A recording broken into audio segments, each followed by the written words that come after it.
Shri Venkateswara gold తాకట్టులో ఉన్న మీ బంగారాన్ని విడిపించి కొనబడును.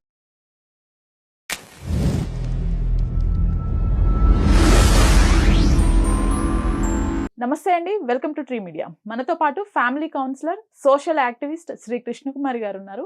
మేడం నమస్కారం.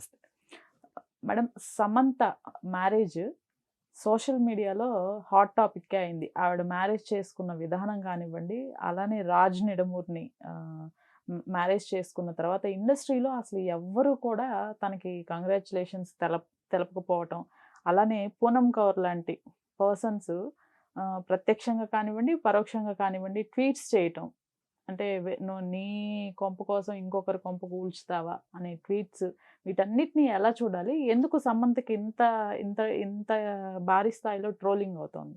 మామూలుగా బయట సమాజమైనా సినిమా ఇండస్ట్రీ అయినా ఆడవాళ్ళకి ఒక రూలు, మగవాళ్ళకి ఒక రూలు నడుస్తూ ఉంటుంది. ఇందులో లేదు లేదు ఆడవాళ్ళు కూడా చాలా ముందుకెళ్ళిపోయారు, ఆడవాళ్ళని కూడా బాగా సొసైటీ యాక్సెప్ట్ చేస్తుంది, హస్బెండ్స్ యాక్సెప్ట్ చేస్తున్నారు, ఇదివరకు ఉన్నంత ఇది లేదు అని అది వాస్తవమే అయినప్పటికీ కూడా కొన్ని ఈ పెళ్ళి విడాకులు ఇట్లాంటి విషయాలకు సంబంధించి ఇంకా మనం పాత చింతకాయ ధోరణిలోనే ఉంటున్నాం. అది ఒకటి. అయినా అసలు ఈరోజు రెండో పెళ్లి చేసుకోవటం గురించి ఎవరైనా నెగిటివ్గా కామెంట్ చేస్తే వాళ్ళంతా అడవి మనుషులు ఎవరో ఉండరు. ఎందుకంటే సాక్షాత్తు దీనికంటే ముందు జనరేషను నాగార్జున గారు చేసింది ఏంటి? సేమ్ ఫ్యామిలీ కదా, ఆయన రెండో పెళ్లి చేసుకోవాలా? వచ్చినాయి ఆక్షేపణలు, సరే మర్చిపోయారు. ఇంకా అట్లాగే చాలామందికి రెండు పెళ్ళిళ్ళు, కృష్ణ గారు, విజయ నిర్మల్ గారు, సరే ఇవన్నీ పక్కన పెట్టేస్తే ఈ రెండో పెళ్ళిని సమంత చేసుకున్న ఇప్పుడు ఈ కొత్త జీవితంని సినిమా పెద్దలు ఎవరూ కూడా శుభాకాంక్షలు తెలియజేయాలి. ఇది బాధాకరమైన విషయం. ఇప్పుడు నాగ చైతన్య, శోభిత పెళ్లి చేసుకున్నప్పుడు సినిమా ఇండస్ట్రీ నుంచి వచ్చిన రెస్పాన్స్ కానీ, పెట్టిన థంబ్నెయిల్స్ కానీ, సోషల్ మీడియాలో మాట్లాడిన మాటలు కావచ్చు, అలాగే ఆమెకి శుభాకాంక్షలు వాళ్ళిద్దరికి చెప్పిన విధానం కావచ్చు, దానికి పూర్తి విరుద్ధంగా ఉంది సమంత విషయంలో. మరి ఇక్కడ నాకు ఎందుకు ఈ డైకాటమీ ఏంటో నాకు అర్థం కావట్లేదు. అసలు ఎందుకు ఇంత పరస్పరంగా ఇంత విరుద్ధంగా ఎలా మనుషులు బిహేవ్ చేస్తున్నారు? సమంత ఏం పాపం చేసింది? సమంత ఏం తప్పు చేసింది? ఇప్పుడు భార్యాభర్తలు విడిపోయే పరిస్థితి వచ్చినప్పుడు విడాకులు తీసుకుంటారు. ఇప్పుడు కలిసి కొట్టుకునే కన్నా అభిప్రాయాలు కలవనప్పుడు, మనం కలిసి ఉండి హ్యాపీగా ఉండలేము అని అనిపించినప్పుడు ఒక నిర్ణయం తీసుకుంటాం తప్పు కాదు. సరే, ఆ నిర్ణయం వాళ్ళు తీసుకున్నారు. పైగా అక్కడ పిల్లలు కూడా లేరు కాబట్టి సమంత, నాగ చైతన్య ఎవరి జీవితంలోకి వాళ్ళు వెళ్ళిపోయారు. ఆ వెళ్ళిపోయిన సందర్భంగా నాగ చైతన్యకి దొరికినంతగా ఆ విడిపోయిన సందర్భంలో కూడా నాగ చైతన్యం మీద ఒక్కళ్ళంటే ఒక్కళ్ళు కూడా ఒక్క కామెంట్ చేయలే. అంతా సమంతనే అన్నారు. నీకేం పోయే కాలం వచ్చింది? నీకేం మాయరోగం వచ్చింది? ఎంత పెద్ద అక్కిని ఫ్యామిలీ లాంటి ఫ్యామిలీ వచ్చి నిన్ను పెళ్లి చేసుకుంటే, నిన్ను అందలం ఎక్కిస్తే, మహారాణిని చేస్తే అని మాట్లాడారు. అది చాలా తప్పు. ఎందుకు తప్పు అంటే, మానసికంగా సంతోషంగా లేని కాడికి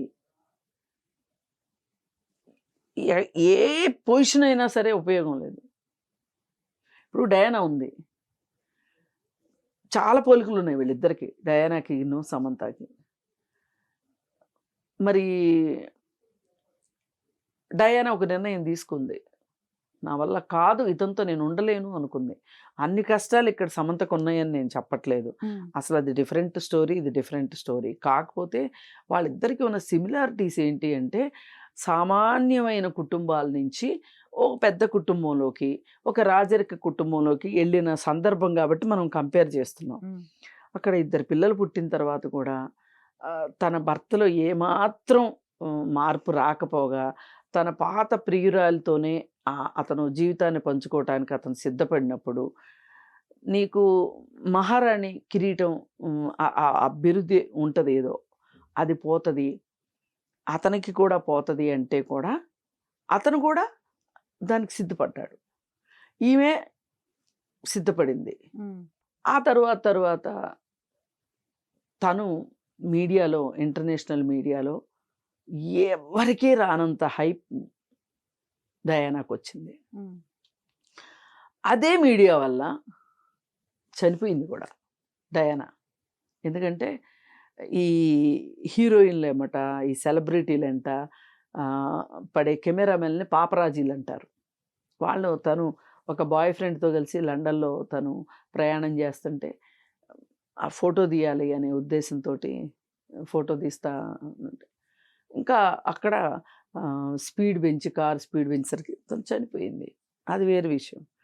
అయితే ఇక్కడ సమంత విషయం కూడా, సమంత ఎంత సామాన్యమైన కుటుంబం నుంచి వచ్చినప్పటికీ కూడా తను తన జీవితాన్ని తన కెరీర్ని తను నిర్మించుకుంది. ఇప్పుడంటే నాగ చైతన్యతో పెళ్ళయిన తర్వాత ఈ కుటుంబం అండగా ఉంది కాబట్టి ఆమె పైకి వచ్చింది కాదు, అప్పటికే ఆమె చేరాల్సిన పొజిషన్లోకి తను చేరింది. తన సొంత హార్డ్ వర్క్ తోటి, తన తెలివితేటలతోటి, అలాగే తను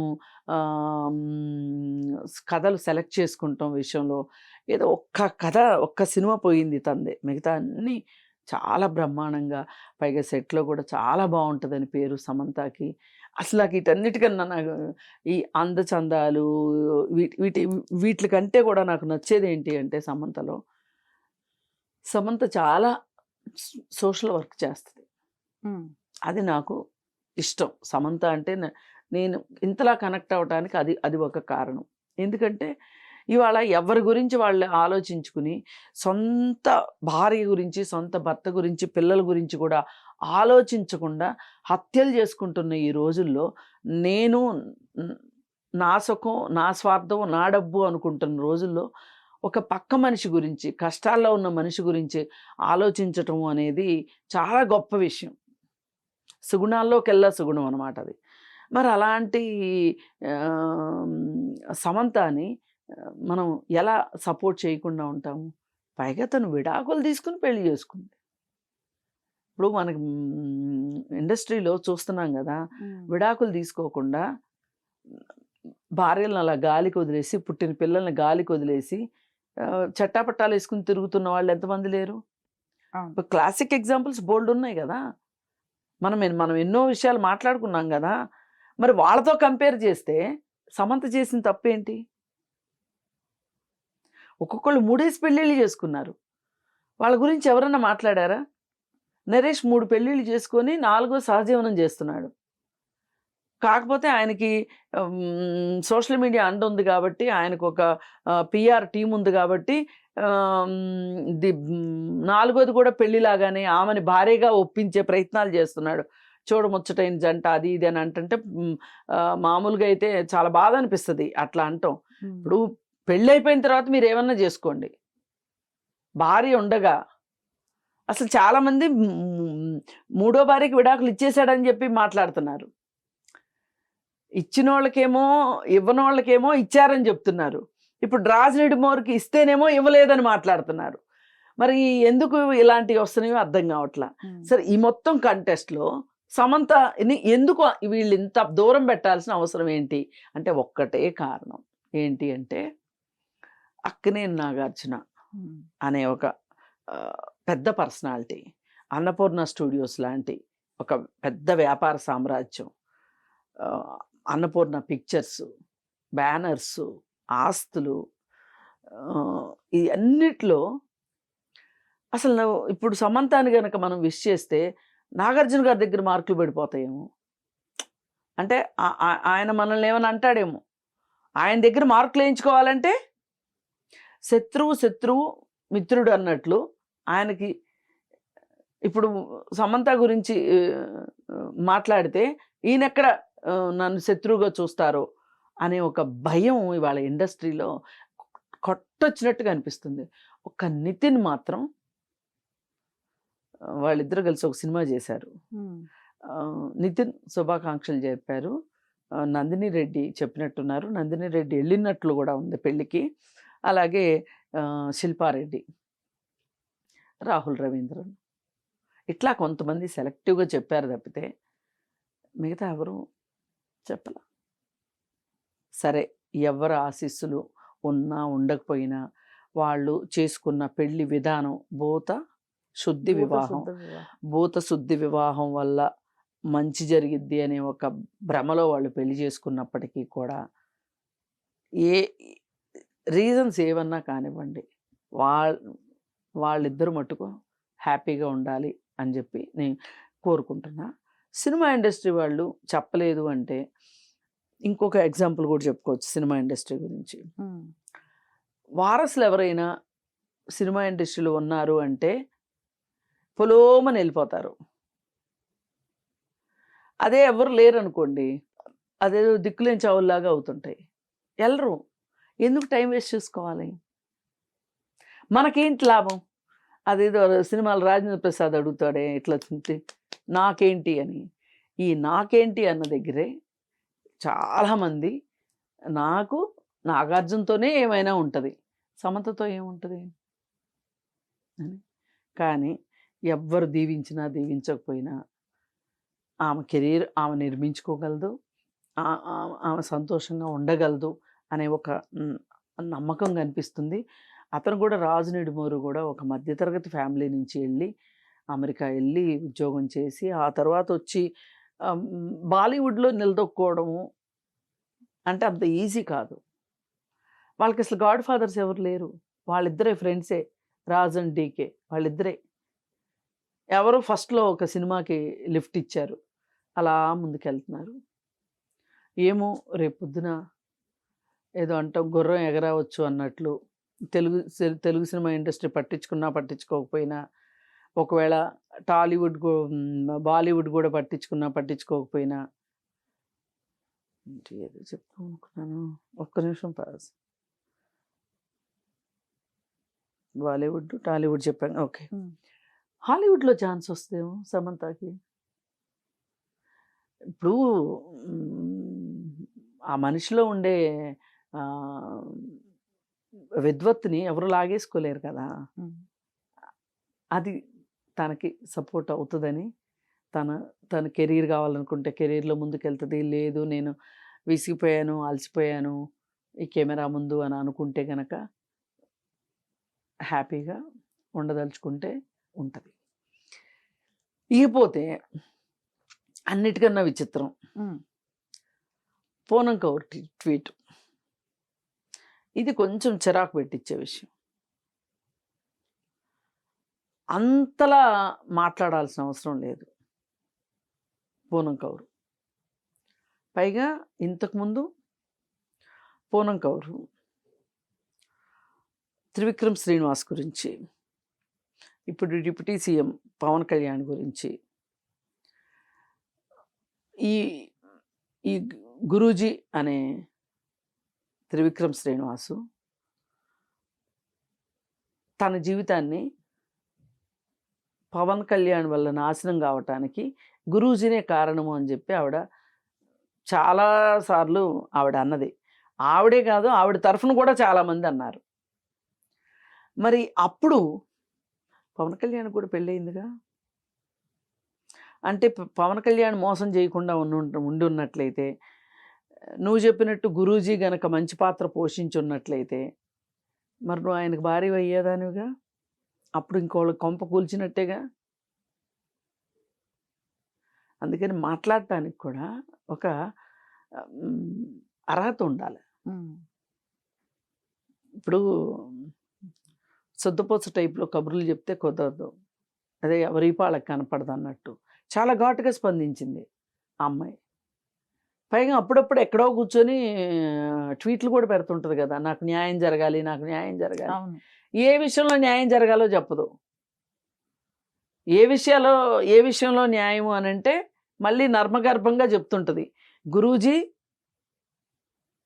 పవన్ కళ్యాణ్ ఎన్ని చెప్తుంటది. మరి నువ్వెట్లా కనెక్ట్ అయ్యావమ్మా? ఇంకా వాళ్ళు కనీసం విడాకులు తీసుకున్న తర్వాత కనెక్ట్ అయ్యారు, నువ్వెట్లా కనెక్ట్ అయ్యావు?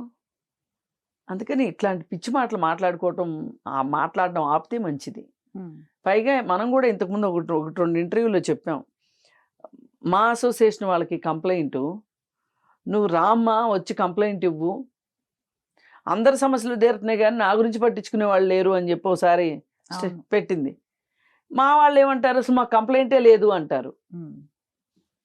ఇప్పుడు కంప్లైంట్ ఇస్తే కదా ఏమన్నా చేస్తారు, స్పెసిఫిక్గా పలానా వాళ్ళ వల్ల నేను ఇబ్బంది పడ్డాను. పైగా ఇప్పుడు ఇంకా కొంతమంది ఏమంటారంటే, మరి మీరు ఎవరైనా వివాహేతర సంబంధాలు పెట్టుకున్న వాళ్ళని మీరు విమర్శిస్తారు కదా, మీరు సమంతను ఎందుకు సపోర్ట్ చేస్తున్నారు అని చెప్పి నాకు కామెంట్లు వస్తున్నాయి. సింపుల్గా తను విడాకులు తీసుకుంది, అతను విడాకులు తీసుకున్నాడు, 22లోనే విడాకులు తీసుకున్నాడు. ఈ రోజుకి కొంతమంది వీడియోలు చేసేటప్పుడు అతనికి ఈ మధ్య విడాకులైనవి అని మాట్లాడుతున్నారు, కానీ 22లోనే విడాకులైనవి అని చెప్పి మన దగ్గర న్యూస్ ఉంది. మరి అలాంటప్పుడు సమంత తప్పెలా అవుతుంది? ఆలోచించాలి కదా. ఒక క్రోనలాజికల్ ఆర్డర్ అనేది ఒకటి ఉంటుంది, ఆర్డర్లో జరిగిన దాన్ని బట్టి మాట్లాడుకుంటాం. మేబీ వీళ్ళకి పరిచయం ఉండుండొచ్చు, ఫ్యామిలీ అయినప్పుడు పరిచయం ఉండుండొచ్చు, లేదు అని చెప్పి మనం ఎవరు మాట్లాడలేము. ఇంకా పైగా ఇప్పుడు 22లో విడాకులైన తర్వాత కూడా ఆ అమ్మాయి ఈ రోజుకి స్పందిస్తున్న విధానానికి ఆమె మనస్తత్వం గురించి కూడా కాస్త ఆలోచించాలి అనే ఉద్దేశంతో నేను మొన్న మాట్లాడటం జరిగింది. నేను ఇప్పటికే ఆ మాట మీద స్టాండ్ అయి ఉన్నా. ఎందుకంటే కొంతమందికి విడాకులు తీసుకునే వరకు మాకు విడాకులు కావాలి, మాకు విడాకులు కావాలి, విడాకులు ఇప్పిస్తారా చస్తారా అని చెప్పి ప్రాణాలు తీసుకుంటారు. వన్స్ విడాకులు వచ్చేసిన తర్వాత మళ్ళీ మొదలెడతారు. అందుకని ఏంటంటే నేను ఎవరైనా ఫ్యామిలీ కౌన్సిలింగ్లో కూడా నేను ఒకటే చెప్తా, విడాకులు తీసుకోవాలి అనుకుంటున్నాను, నేను డిసైడ్ అయిపోయాను మేడం అంటే ఒక 10 సంవత్సరాల తర్వాత ఆ రోజు నేను ఇంకొంచెం ఆలోచించుంటే బాగుండేది అనే ఫీలింగ్ వస్తే గనక అది మిమ్మల్ని ఒక మాదిరిగా తినదు. అది ఆ ఫీలింగు మిమ్మల్ని తినేస్తుంది, మిమ్మల్ని నిలబడినివ్వదు. ఇప్పుడు మనకు కూడా ఎప్పుడో 9th క్లాస్లోనో 10th క్లాస్లోనో ఎవరినో ఓ మాట ఎవరినన్నా అని ఉన్నాం అనుకోండి, అది సడన్గా గుర్తొస్తే అయ్యో ఆ రోజు అలా అనకుండా ఉంటే బాగుండేదే. ఇది సర్వసాధారణం. కానీ ఈ చిన్న చిన్న మాటలు ఇట్లాంటి విషయాల్లో పెద్దగా బాధ అవ్వాల్సింది లేదు. వాళ్ళు మళ్ళీ ఎప్పుడో ఒకసారి మనకు కనిపించారనుకోండి, ఆ రోజు అలా జరిగిన దానికి నేను బాధపడుతున్నాను, అలా అనుకుని ఉండాల్సింది అని చెప్తే చాలా గొప్ప విషయం అన్నమాట అది. కానీ పెళ్ళి ఎట్లా కాదే, నువ్వు విడాకులు తీసేసుకుంటావు, విడాకులు తీసేసుకున్నారు కాబట్టి ఆయన ఇంకో పెళ్లి చేసేసుకున్నాడు, ఇప్పుడు నువ్వు కూర్చుని లబోది వాళ్ళు సుఖపడిపోతున్నారు, వాళ్ళు హ్యాపీగా ఉన్నారని ఇక్కడ నువ్వు లబోదిబో అంటే ఏంటి లాభం? ఇట్లా కొంతమంది జెంట్స్ కూడా చేస్తుంటారు. ఆ అమ్మాయి విడాకులు అడిగింది అంటే చాలు, ఇక అమ్మాయి మీద అసలు ఒకడైతే ఒక క్రూయల్ ఎగ్జాంపుల్ అనమాట. ఎంత కౌన్సిలింగ్ చేసినా సెట్ కావట్లే. ఆ అమ్మాయి నా వల్ల కాదంటే కాదంటుంది, ఇతనితో నేను ఉండలేను అంటుంది, నాకు అసలు మ్యాచ్ కాదు, నాకు విడాకులు ఇచ్చేస్తే చాలు, అల్ముని కూడా వద్దని దండం పెట్టేసింది. ఇంక చెప్పేశాం, అటు పేరెంట్స్ ఇటు పేరెంట్స్ అందరినీ కూర్చోబెట్టేసి, ఏమండి ఇది సెట్ కాదు, అమ్మాయి అసలు ఒప్పుకోవట్లేదు అంటే, ఆ రోజు సాయంత్రం వాడు చేసిన పని ఏంటో తెలుసా అండి? ఎంత దగులుబాజీ పని చేశాడంటే, ఈ ప్రాస్టిట్యూషన్ సైట్లు ఉంటాయి కదా, ఆ సైట్లో ఆ అమ్మాయి ఫోటోను, ఆ అమ్మాయి ఫోన్ నెంబర్ పెట్టాడు. ఆ అమ్మాయి వాళ్ళ అక్క ఈ అమ్మాయికి సపోర్ట్ ఇస్తుందని వాళ్ళ అక్క ఫోన్ నెంబర్ కూడా పెట్టాడు. ఎన్ని ఫోన్లో తెల్లారి పొద్దున్నే లబో దిబోమంట పోలీస్ స్టేషన్కి వచ్చారు వాళ్ళు. క్రూయల్టీ. అసలు ఇట్లాంటి వాళ్ళతో జీవితాంతం బతకాలంటే ఎట్లా బతుకుతారు? అందుకని ఏంటి అంటే ఎవరైనా సరే విడాకులు అంటే అదేదో పెద్ద సంబరం కాదు. చాలా పెళ్ళి కంటే ఒక పెద్ద డెసిషను. ఈ డెసిషన్ తీసుకునేటప్పుడే ముందే ఆలోచించుకోవాలి. ఆలోచించుకోకపోతే ఏమవుద్దంటే రెండో వాళ్ళు పెళ్లి చేసుకున్న తర్వాత ఇదిగో ఇట్లాగా కామెంట్లు పెట్టే పరిస్థితి ఇవన్నీ వస్తుంటాయి. అందుకని పెళ్ళి చాలా కాపాడుకోవాల్సిన వ్యవస్థ. బంధాన్ని మనం ఈ నిమిషానికి ఈ నిమిషం ఒక సమాధానం అంటే ఒక మాట అనేయటం కాదు. ఇది ఒక లాంగ్ టర్మ్ రిలేషన్షిప్. ఈ లాంగ్ టర్మ్ రిలేషన్షిప్ నేను మాట్లాడే మాట వల్ల దానికి ఏమన్నా ప్రమాదమా, దానికి ఏమన్నా ఇబ్బంది వస్తుందా అని ప్రతి క్షణం ఇద్దరు ఒకళ్ళు కాదు ఆలోచించుకుంటేనే ఆ బంధం నిలబడుతుంది. అందుకని ఆ మాదిరి జ్ఞానం అనండి, ఎరుక అనండి ఉంటే గనక తగాదాలు తక్కువ వస్తాయి. తగాదాలు తక్కువ వస్తే విడాకులు తగ్గుతాయి. అలాగే ఇంకొక మాట చెప్పి ముగిస్తా. ఇప్పుడు ఈ బోధశుద్ధి వివాహం అన్నారు కదా, దీనివల్ల ఖచ్చితంగా ఒక భార్యాభర్త మధ్యలో ఉండే సంబంధం ఎలా ఉండాలి అనే దానికి ఈ బోధశుద్ధి వివాహంలో భావోద్వేగాల అదుపు ఇలా రకరకాలు ఉంటాయి అని చెప్పి రాస్తున్నారు. ఇక నుంచి ఎవరైనా సరే హిందువులు పెళ్లి చేసుకునేటప్పుడు ఈ బోధశుద్ధి వివాహం ద్వారా పెళ్లి చేసుకున్నారనుకోండి, విడాకుల శాతం తగ్గిద్ది. నిజంగా దాంట్లో గనక అంత ఎఫెక్టివ్ ఉంటే, ఇది నేను చాలా సర్కాస్టిక్గా చెప్తున్నాను, చేసుకోమని కాదు, అందుకని జస్ట్ ఎ జోక్ అనమాట. విడాకులు మన ఉద్దేశం ఏంటి? విడాకులు వద్దు, కలిసి ఉండాలి. పెళ్లి చేసుకుని ప్రతి వాళ్ళు కలిసి ఉండాలి. అవసరమైతే తప్పితే అది మనకి ఒక అవకాశం మాత్రమే కానీ అవసరం మాత్రం కాదు విడాకులు. Right, thank you.